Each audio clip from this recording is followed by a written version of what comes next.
Hello and welcome to Policy Watch, your packed snapshot of the week's biggest business stories, their context, their relevance and policy impact. I'm Govindraj, Ethiraj. Now, the Reserve Bank of India has left interest rates unchanged in its first bi-monthly policy review for 2017-18, citing a challenging inflation outlook. Now, the Reserve Bank has said that it sees inflation averaging 4.5% in the first half of the year and 5% in the second half. However, in an attempt to suck out excess liquidity, the Reserve Bank has raised the reverse repo rate by 25 basis points to 6%. Now, the reverse repo rate is the rate which Reserve Bank pays banks to park their excess deposits with the Reserve Bank.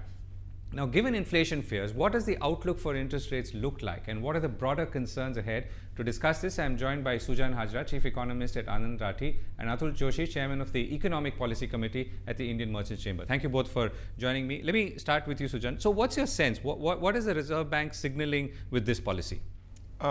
See, obviously the obvious thing what they are trying to do is they are trying to narrow down the corridor within which the money market rate, that is the short end of the bond market. So basically what they have done, while they have increased the reverse repo rate, they have reduced the rate for standing facility. So what does that mean to, let's say, a depositor or a saver or you and me? It basically means that the short term interest rates, RBI wants less volatility on the short term. It also, what it means that if you see, if banks are getting 6% for parking their fund with RBI, this in some sense means that your deposit rate, which was going down very significantly, perhaps are not going to go down in a jiffy. Okay. Atul, what your takeaway?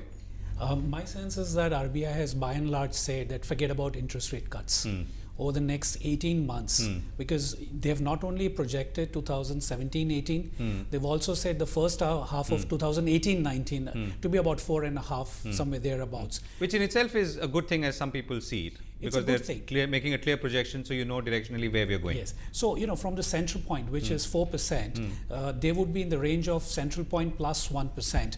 Now, if they are still 1% below the upper band, but, the kind of language they've used, the kind of signaling they have given is that here it is, guys, and we are not going to reduce rates over the next 12 to 18 months. And the reason the RBI is saying that they're not going to reduce rates or signaling that they're not going to reduce rates is because of inflation only, or are there other concerns? See, basically they cannot take any stand other than the interest rates. I mean, they have actually taken that as a point, but they keep changing their stance as I see it.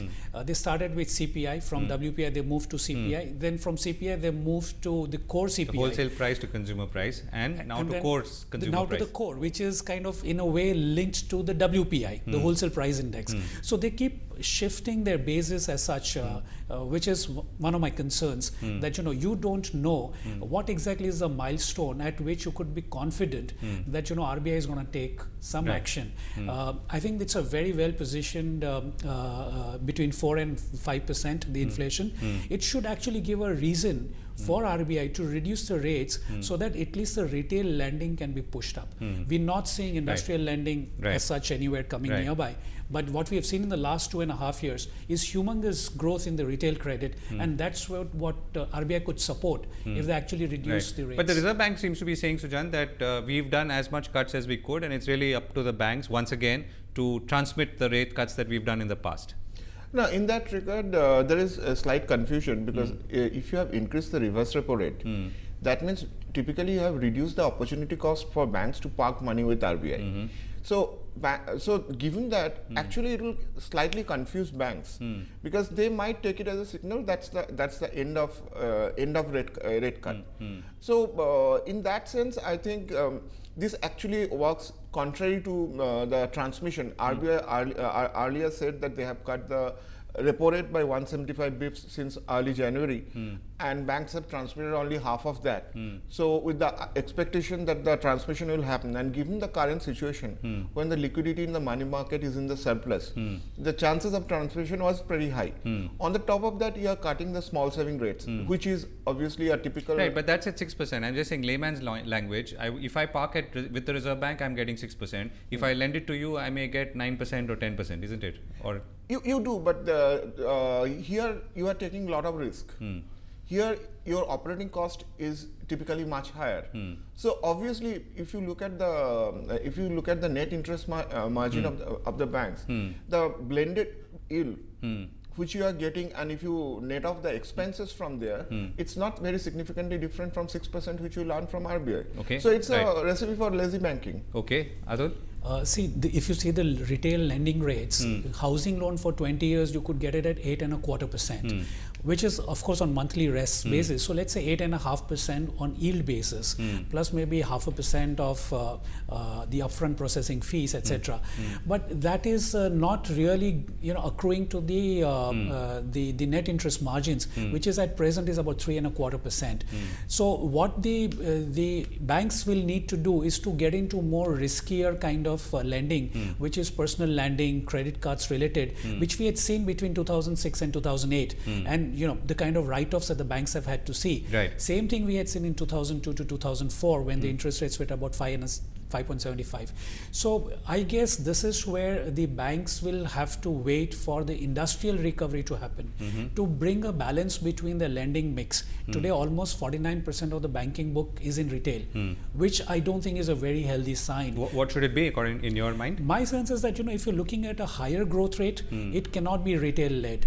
Maybe 30-70 for an economy like us is much better, where 70% is coming from infrastructure lending and from industrial lending. Right, but in this case, if on the demand side, if there are problems, particularly on industry because of various reasons that we've discussed on this show and elsewhere, that industry is unlikely to borrow much because either its capacities are still not hitting peak or balance sheets are not in a good condition. So then why bother about interest rates at all?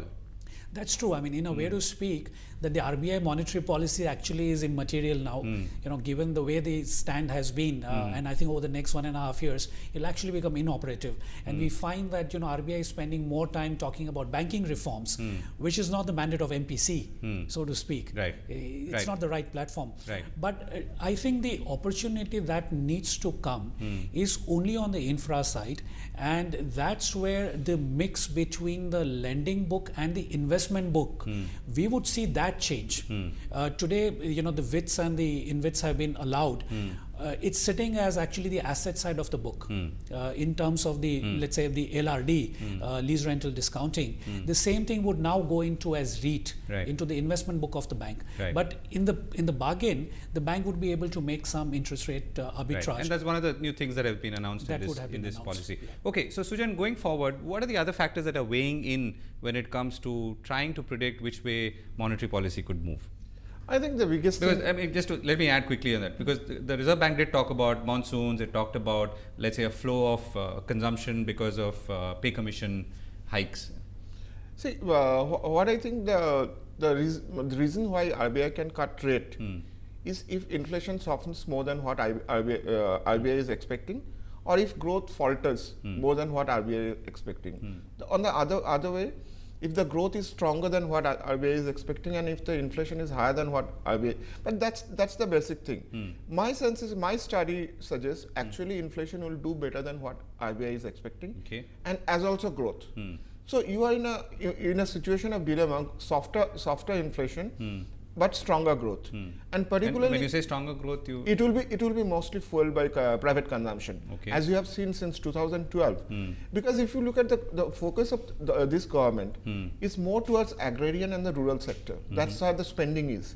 And as you know, the marginal propensity to consume is much higher in this segment.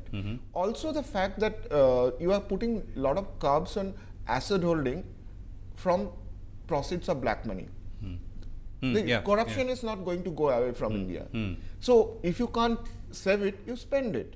So consumption story is going to get another leg because of that. So I think you're saying overall growth looks strong because it's going to be driven by consumption, private expenditure, and that is what will keep things going. Softer fuel prices will translate into softer inflation. And that's another aspect that was mentioned in the policy. What's your sense going forward? I mean, a broader economic basket of issues that we are faced with, of which monetary policy is one. I think one of the very key statements which RBI made was the stable rupee rate.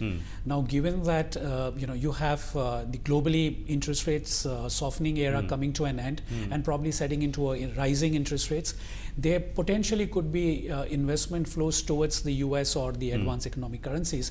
But we are talking about higher inflows coming into India, both on capital market account as well as the FDI, and yet We are saying that the rupee will remain stable. So that's, I think, one of the very key things for the investors offshore, that you don't really need to hedge in a way to speak and spend that 4-5%. You could actually play the interest rate arbitrage, which means that more money is likely to come to India. We've seen South Africa going to junk grade. We've seen Brazil in trouble. We've seen Indonesia going sideways, Philippines somewhere thereabouts. So India is in a very, very strong position in a $1 trillion club of GDP. I think India is the only probably country which has this kind of beautiful story for the next 5 to 7 years time frame. So last word, if you were to look ahead again, so are you also seeing a soft inflation regime and soft inflation plus strong growth regime? Yes, I do. Okay, and is that playing out in your mind this financial year? They would, because you see the agricultural growth rate and the monsoon, the correlation is 0.3. So it doesn't really matter whether it rains or doesn't rain. Yeah. So except sentiment, it's a sentimental thing. So RBI actually having stressed that point, I think, is actually not supported by statistical data. Right. So similarly, if you look at CPI and the food inflation, again, not much really to do. It's a matter of this government actually has done a very good thing of managing the supply very proactively, and thereby they've managed the food inflation, not because of the rains, not because of the food supply. So my sense is that the inflation would remain sub 5. My sense is 4.5 for the next 18 months, and GDP, depending where you take the base, you have all sorts of data from Finance Ministry to CSO to RBI, but let's say 7.1 is my guess for 16-17, and about 60 basis point over that. So about 7.7, 7.75 for the next year. Right. We've run out of time. Thank you both for joining me. Well, we need to go in for a break. Coming up on the other side, we've seen some very strong tax collection numbers for 16-17. What are the reasons behind it, and will it continue for the coming year too? To discuss this, I'll be joined by tax experts Uday Ved, former partner at KPMG, and Abhishek Rastogi, partner indirect tax at Khaitan & Company. Stay with us.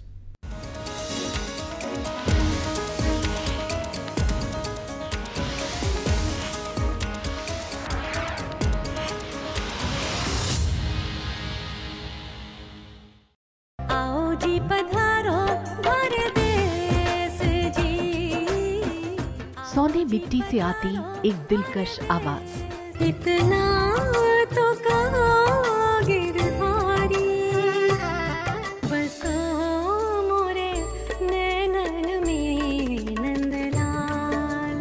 Mirabai के दर्शन और अध्यात्म में रंगी एक शख्सियत। मैं शक्ति हूँ, मैं भक्ति हूँ, मैं अनुरक्ति हूँ, मैं मीरा। मीरा का जो नारी शक्ति रूप है वो मुझे बहुत ज़्यादा प्रभावित कर रहा है। मीरा कल थी, मीरा आज है और कल भी रहेंगी।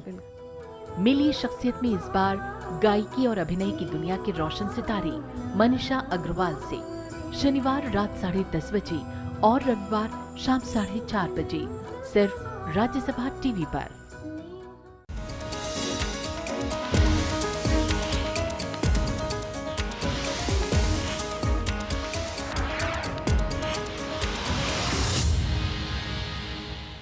Welcome back. India's tax collections have jumped a robust 18% in the last year, or 2016-17. Now, the numbers reflect better collection and an economy that's holding its growth trajectory. Indirect tax, which includes excise, service tax and customs, has jumped more than 22%, though there are no changes in rates. Within this, excise has grown the most at 33.9% or almost 34%. So the larger question is, how are overall collections likely to move in coming months, both on the direct as well as indirect front? And to what extent will higher collections reflect specific efforts like the move against black money? And to what extent will it be driven by an overall rise in collections? Now, to discuss this, I am joined by Uday Ved, tax expert and former partner at KPMG, and Abhishek Rastogi, partner indirect tax at Khaitan & Company. So, Uday, let me begin with you. Very quick reaction. So, direct tax collections up, indirect tax collections up. We were expecting that post demonetization there will be some kind of nudge, obviously not a positive one, but that's not happened. Yeah, so obviously if you see the economic survey that was projecting it that way, because the first month of November and December was showing obviously the adverse results, but it has picked up after that. So the demonetization, which was projecting a negative growth, that's not the case. and in fact the collections have grown both on the direct tax front, more on the indirect tax front. Right. So I think that's the very positive sign, Right. and the impact has not been felt. Right. So what does it tell us on the direct tax front? Does it mean companies are doing well, individuals are earning well, paying their tax, advance tax including? I would say two parts. One is the efforts taken by the government, in terms of the black money, say the IDS scheme, the income disclosure scheme which came, and of course the disclosure was some 65,000 worth crores of income, and the tax at 45% was 30,000 crores, so 15,000 crore, 50% would have And come. this money has come in. This is 50% of that had to come by 31st March. So Right. I'm assuming 50% would have been And- paid, which is right. 15,000 crores. Right. So that is one part. Second, in fact, in individual income tax, the surcharge for the higher income group had gone up. More than 1 crore of income, 12% surcharge had become 15%. So effectively, one did maths, the tax rate went up from 34.5% to 35.5%. So effectively 1%. And there are 47,000 taxpayers earning income of more than 1 crore. That would have a significant part. So part of that, plus the dividend tax which was introduced on income about 10 lakhs of rupees, and 10% additional tax with such. So all this would have fetched how much in your estimation? I don't know what would have been the exact number as a has part actually of that. come in. Yeah, okay. But both as a part of the increase in the tax rate, more on the income tax front, corporate tax rates remain the same.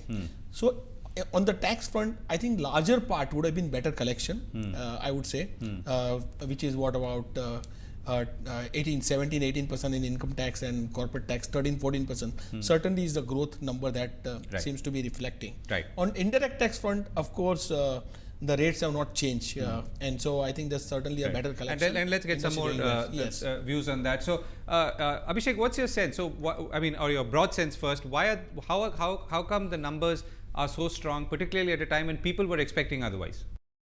See, I think as per the general expectation, our expectation was always that there will be more accountable transactions, and more transactions will now go into the tax system.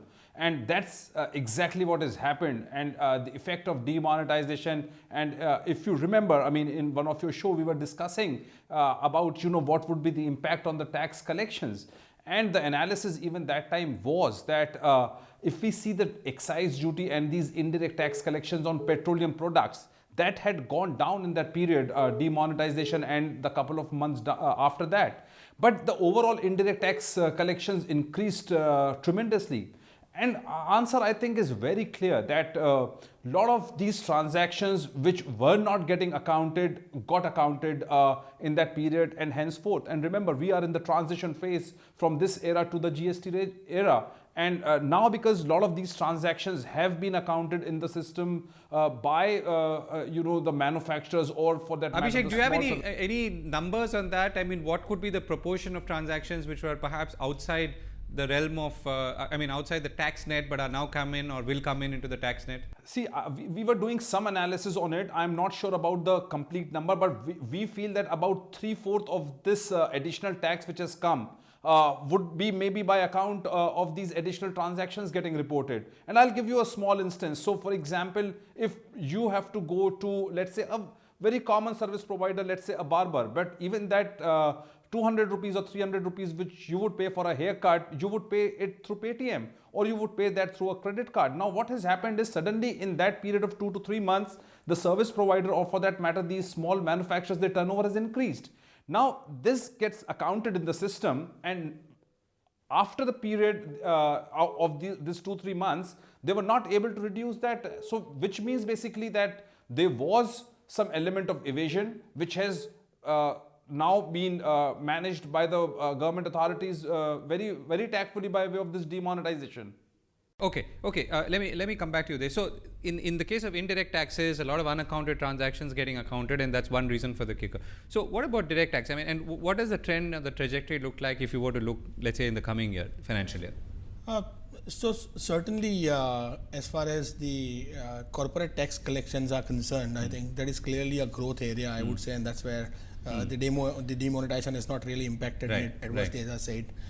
In income tax, particularly, it was both the combination of maybe increase in the income, but more, I would say, the efforts taken by government to unearth the black money. That's where I think there is also a unfinished agenda, because only the 3% of the tax population is in tax net today, and the government is putting in a lot of efforts from a technology, from various other perspectives. Going forward, I think the year will depend on 2 or 3 factors. I think there are which are external factors, the global factors, like how the US economy and politics will be doing, and the growth and everything. But economic survey did project that the year should be good with 7.75% growth, which has been projected. And the fact that the demonetization impact, although it has become positive, and the finance minister said that it is not going to spill over the next year.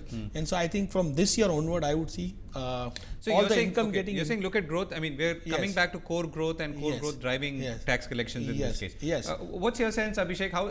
What's your view or approach, or how do you look at the trajectory for the year ahead? See, I think if I were to answer that, I think this is a blend of both, where the stronger economy and the better tax collections will play a part. And I would not give the entire credit to the tax collection, but if we see the economic growth also, a lot of these MSMEs, and I'm particularly talking about them because they contribute to a very large extent to our GDP. A lot of these startups, a lot of these MSMEs have got a lot of confidence in the government, the time of doing the business, the ease of doing business, so they would not mind payment of tax. But the way the things are moving, maybe in last 1 year or so, I think a lot of these MSMEs have got a lot of confidence in the government. They now believe, and they have a firm belief that any of these initiatives or these projects would be a good startup. So I think from that perspective, a lot of vision has been created around this sector, and a lot of work has been done to give boost to this sector. I think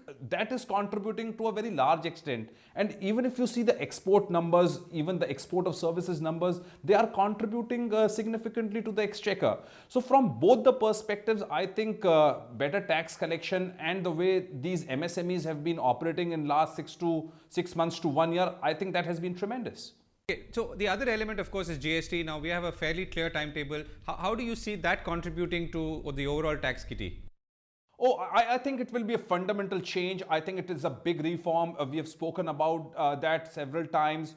I think the people, the mindset, everything will change. The government authorities are geared up. IT companies have been proactively involved, not only with the big corporates, but also with the MSME sectors again. I think it's a very big change which the country will see. And I think the success of this implementation would depend on how this MSME sector actually implements that. And of course there will be a lot of teething problems in the beginning, but I think the way the government has been working, and if you see last 1 week or so, there have been registration migration processes, and a lot of commissionaires in different cities, and I'm talking not only about the big cities but even the small cities, have started this migration processes, wherein they are saying that we would do that migration in 7 minutes. See this contributing to increased revenue? I mean, that's my question really.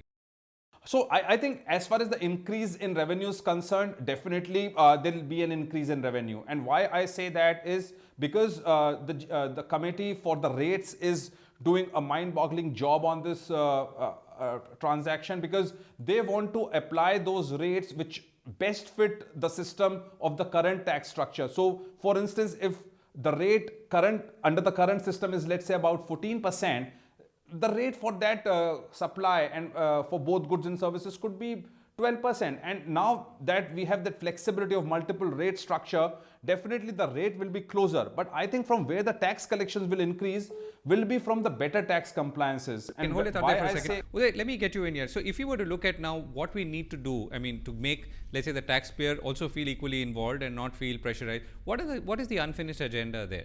So I would just, before that, answer one more thing that you said as a part of the GST, and which is a spiraling effect. Whereas GST will bring in more indirect tax revenues on a combination of excise, service tax put together. But one of the key aspect also is to bring the parallel economy into the books. The way that entire credit mechanism Yeah. before. But that's right? what we are saying. We are saying that that in any case has got accelerated because of No, so because of that, not only the indirect tax, but the direct tax, because once the revenue comes into the books, sales are accounted, purchases are accounted, then the profit gets taxed. So it also has an impact on the income tax. And that's why the direct tax collection also will go up as a But you part see of this actually happening, because sometimes it sounds like it's theoretically fine. No, but it will happen. It will take time. It will So take it may time, not yeah. happen this year. Right. But the fact is that if you have to get a credit, then you have to have an revenue accounted, Right. and this will force the way entire GST credit mechanism and everything is worked out. It will force people to bring Right. revenue into the books. So what's the pending or the unfinished part now? See, unfinished part, I would For a better believe- tax administration, for, a better, for I think the taxpayers to feel good, yeah. widening of the tax base, I think, is really the key unfinished agenda, and that's why people are feeling, those who are in the tax net, salaried class people, or those who are genuinely, honestly paying the tax, they are feeling the pinch because the entire collection, as an example, this year's Finance Act, where they gave some relief to the small taxpayers, right, reducing tax from 10 to 5%, took it away from the people who are paying it. So widening of the tax base is going to be the key thing. Right. And I think government should really focus on that. Hold your thought. Last word, Abhishek. The one or two things that we need to do, if we've sort of concluded that all these steps, including of course the transition to GST, is going to make tax collections more robust. We're seeing strong economic outlook and growth, and therefore the overall numbers should keep rising. But what else needs to be done?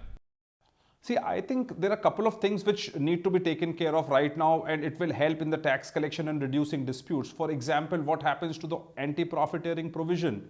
I mean, we've been talking about the tax rates, we've been talking about the anti-profiteering provision, but I think at the end of the day, it is very important to have the tax certainty. And I completely agree onto that point that, once more transactions get accounted, indirectly there will be an increase in the direct tax side as well. But I think what industry needs as of now is a lot of certainty on a lot of issues. And it's not just the tax rate, it's things like anti-profiteering. There are, believe me, a couple of very big issues which have not been addressed so far. So what happens to the revenue sharing transactions? What happens in case of valuation for barter? I mean, those are the questions which will crop up in the days to come. And I think the industry would want a lot of certainty around that.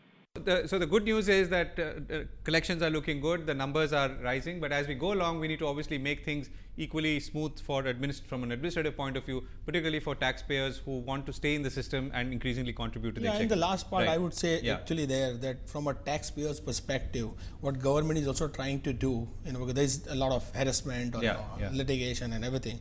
The government is trying to use technology and say, okay, the human interface is one which creates the corruption. So I think that phase also is trying to do it.